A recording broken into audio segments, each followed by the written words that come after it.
Hello there, welcome back to Tunis and the Sons of Carthage. Last time, well, we had a pretty amazing win, I dare say, against Spain. It's currently looking good. We managed to beat them back due to the fact that their provinces are worth a lot more, well, under siege than mine. We really benefited from that. And as a result here, we ended up growing Aragon with a couple of provinces. I took Tunis, we took back Granada and also Cadiz. And Fez was the one that got the brunt force of the rebels, and we're currently besieging Tlemcen, who broke free during that conflict. Our navy is actually pretty damn big right now, so we're going to go down on fleet maintenance, we're going to go down on army maintenance, we're going to reduce, I think, our inflation here. It's kind of high, thanks to our alliance and gold mines, and I should probably hire some people again, because I kind of got rid of those. It was a little bit expensive at times, we were more or less out of money. Before the time being, we'll just leave the inflation as is, and hopefully Spain will get into a scuffle with someone else. There's 12 years until next time we can declare war against them.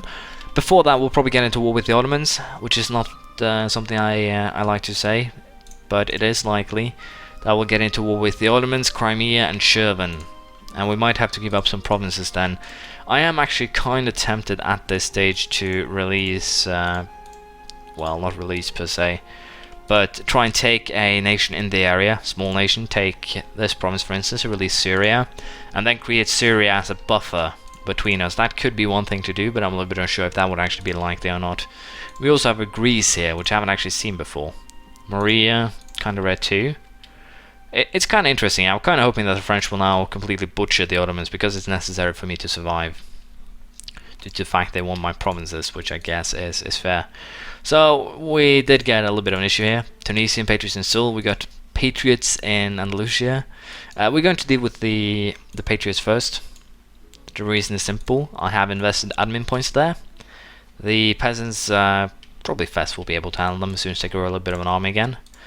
But yeah, I think I should be able to handle it by just bringing my people over. I'll be fixing my transport fleet soon enough, don't worry about that. Before the time being, I'll just fight these rebels, and then we'll see what we'll do afterwards. But I am considering currently a war against the Mamluks just to get those last provinces, and then we can work from there. So I'll be fabricating claims on these two provinces here. Potentially, I'll probably just take Cairo. We'll have to see, and hopefully we can make something work. But I'm pretty sure the Ottomans will still be not too positive towards me even after this. So it was good while I lost it, I guess, but it's not the best now. What I probably should do again is get myself into the good folds of the Timurids, which would actually be really useful here, all things considered. Now, by making myself friends with the Timurids, it means that if the Ottomans decide to attack me, I'll have the Timurids on my side, and they'll actually accept as soon as I'm done with Tlemcen. So I'll just wait for that siege to finish, and then we'll hopefully be able to ally ourselves with what's their name? With the Timurids before the Ottomans attack us, hopefully, and then we can also keep on going on the Mamluks. Basically, all the pieces are falling into place here right now, and I like it. I enjoy it a lot. And just as we say that, we get a pretty decent event. 725 free power or po. We get a little bit of free power, so it's really wonderful. But I will save the diplomatic power. I kind of want to again get Fez integrated here rather quickly. They're starting to become kind of a menace, which is not how I would like to have my vassals here. Because first and foremost, as you know, or if you're paying attention, during the last couple of wars, Fez haven't actually done much other than stand and stare, and they're kind of deploying that tactic right now. They've been a pretty good bullet sponge, but now that we are more in a more positive situation, if you will, in terms of our future, I dare say that we do not require their services anymore. At least that's what I like to think.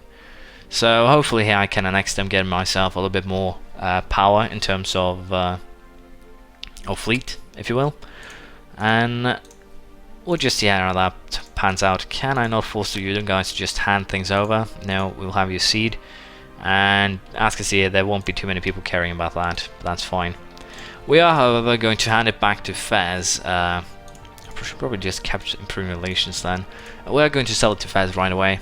I'm pretty sure they will get a little bit happier with that. So we'll wait until November, then we'll sell it back. Then before that, we're going to, of course, do this before we get ourselves into trouble. Ally ourselves with the Timurids, which again give us a little bit of help if the Ottomans should decide to attack. It will be useful for that, definitely. Now, who do I actually want of these? France? Don't think so. England. Yeah, we'll go with England. And the reason is really simple. England will most likely, if ever, only be involved with my fleet. And right now we have a little bit of a stronger fleet than them. That is the only time I expect them to have any interactions with us whatsoever. So I'm kind of hoping here that I can keep my fleet strong, and that is also a reason why I've had decided to integrate Fez right now, because it will help me keep a very, very strong fleet up and running, and that's really the only reason why we're doing what we're doing here. Did I not sell it? Yes, I did. So next step, integrating Fez, which we will get started on right away here as soon as we get to 190. So annexing Fez will cost me 800 diplomatic power, which is basically all that we have, and it's actually going to take close to 13 years. We're going to take, as you can see here, we're going to get 5 diplomatic power in a month. Unfortunately, I can't afford this guy. If I could, I'd probably hire him on the spot, but I can't. We really don't have that much money to spare. Now, when it comes to dealing with Spain in the future, it's going to be kind of difficult, because Provence and Milan is both going to be allowed to most likely march troops into Spain itself. And unfortunately here, the rebels are not doing the work that I anticipated that they would do. And the reason for that is actually quite simple. The Spanish army took back this rather easily, and there's always so many ships in the area here that the rebels will never be able to walk over again. But I'm a little bit surprised that they aren't actually moving on the Spanish army. They would have a real simple job of destroying that, but it is what it is, not much I can do about it. But yeah, for the time being, we'll overseas provinces. That's kind of interesting. Apparently this is enough to make it overseas, which makes sense in terms of the game, but not in reality. But I should really have considered that and realized it. So I believe these provinces over here also. Nope, they're not anymore, because there's a land bridge. So that works. But I am tempted now to just declare war on Cairo, or Mamluks, sorry, to take Cairo. But I'll consider that a little bit longer. I'm also tempted to war against Mercuria down here. Unfortunately they are Shia, so that will probably hurt me a little bit. Coptic will hurt me even more. Vasangali is probably, Vasangali, my bad, is probably the more likely choice, along with Hejaz and potentially, well, potentially the other nations down the coast. But we'll have to see. Currently Congo is, well, they have vassals, they aren't actually vassalized by anyone, but they have become Christian, so that's not the best. But again, I'm kind of hoping that in the future, if I get big enough, I can start vassalizing the powers down here, which wouldn't actually be too difficult. If I end up in a war with Portugal, I think I might try to get myself down there and take the Portuguese provinces, just to put myself in power. But we'll see. For the time being, I have no plans. We'll just sit by and wait here. And again, Sardinia is just flip-flopping in terms of religion, which is hilarious. But I'll get my troops down to the Mamluks, and then we'll start the war.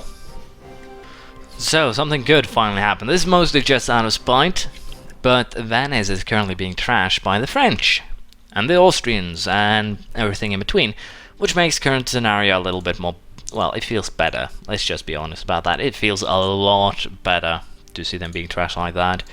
But what I think we're going to do here is probably try still to get ourselves allied with Venice. It would actually be useful if I could drag Venice into another war. For instance, a tiny little war against Genoa here, against Pope and Savoy, and who was it? Oh, Bohemia. Yeah, I think we'll go with that rather than doing anything else silly. So that we'll probably do that just to drag in Venice again if I get the alliance. But that is kind of a what-if scenario more so than anything else. And at the current stage, it's not something that I am prepared to do. What I am prepared to do, however, is declare war on the Mamluks. So I needed one of these guys back home. We'll take the Venetian one. It's kind of kind of close, it's kind of easy to get his hands on. But as you can see, the problem right now is that Venice already has a great power ally in Spain. So I might just have to focus here on increasing my navy, which means that conquering down the coast here could actually be beneficial. So Varsagli will actually most likely end up being a target here. And Hejaz and Kilva aren't exactly, well, what I'd say, scary opponents. Of course, Hejaz itself also being a target in this sense, but they kind of have some harsher allies. So what I think I'll do here is fabricate claims on these three provinces down here, and then we'll basically force some sort of peace deal down the line with these two, where I take those 6 provinces from them. But now we are going to declare war on the Mamluks. I am kind of tempted to forcefully vassalize the Mamluks here. I really am, especially if the Ottomans should decide to attack, but apparently they've gotten rid of most of the Mamluk force already, so it doesn't matter. We'll probably just go for a straight out annexation here. Of course, Night will actually come as part of the bargain in that case, so I might just go for Cairo here, get a little bit of a better border. No, sorry, they have a province up here, I can't annex them. If I can take both of these, I will. If not, I'll probably just take Cairo. But yeah, we'll start the war, and we'll deal with the enemies as they pop up. For now, however, I kind of doubt there'll be too many problems, so we'll just set up sieging squads on both locations, and then we'll figure this out. We have actually sieged both of the Mamluk provinces, and then unfortunately I can't take both Cairo and Sidon. I'll have to take one of them, so Cairo will be the obvious choice. It is quite it's quite wealthy, so it's going to be expensive to call no matter what I do, but it's going to make Egypt look a little bit better. And of course the fact that the Ottomans take this it's a little bit of a problem, but it's not too much. But goal right now is just to destroy the Oman army once and for all, which should be rather simple considering the power that I have at my current disposal, but seems like it wasn't really just that simple. So for the time being, we'll just wait a little bit until our enemy's battle wishes wear off, if you will, and then we'll annex or take Cairo from the Mamluks. Didn't actually have to wait long here. Ajuran was actually conquered by our friends. Now the funny part is we're going to get 15.6 aggressive expansion just from this one province, and that's a lot, but it is what it is. And boom, Cairo is now ours. Very simple work, if you will. We didn't actually get any unrest, which is hilarious due to local traditions, which is I believe it's part of an idea.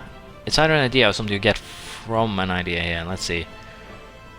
Yeah, local traditions, idea. So basically this makes it a lot easier to conquer now. We also have the advice of -3 legitimacy almost at full. The announcement of sanctioned practices due to high diplomacy. Court house, not something I built. And of course the fact that we have 5 intolerance for the Sunni faith makes this a lot easier. So all of those really pay off. Now Spain has actually recovered a little bit since the last time we checked on them, but they are currently just stationing or having a 25,000 man army. They can't afford anything else, which is kind of hilarious. There's 7 more years until most likely the next war. By then I would like to have Venice as an ally, but it is kind of doubtful that that will be the case. Well, the only thing I can really hope for here is well, that potentially I declare war on Portugal and trash the Venetian army before that. That's really the only option I have, unless of course I get the Ottomans into my good graces again. But positively enough, they're currently being trashed in the west here by Bohemia, surprisingly enough. But this is where we're going to end it today. We have made a little bit of progress, albeit not much, and we'll probably fight another war against Spain pretty soon. Thank you for watching. Please have a comment, praise, criticism, anything you feel like, and I'll see you around next time. Bye!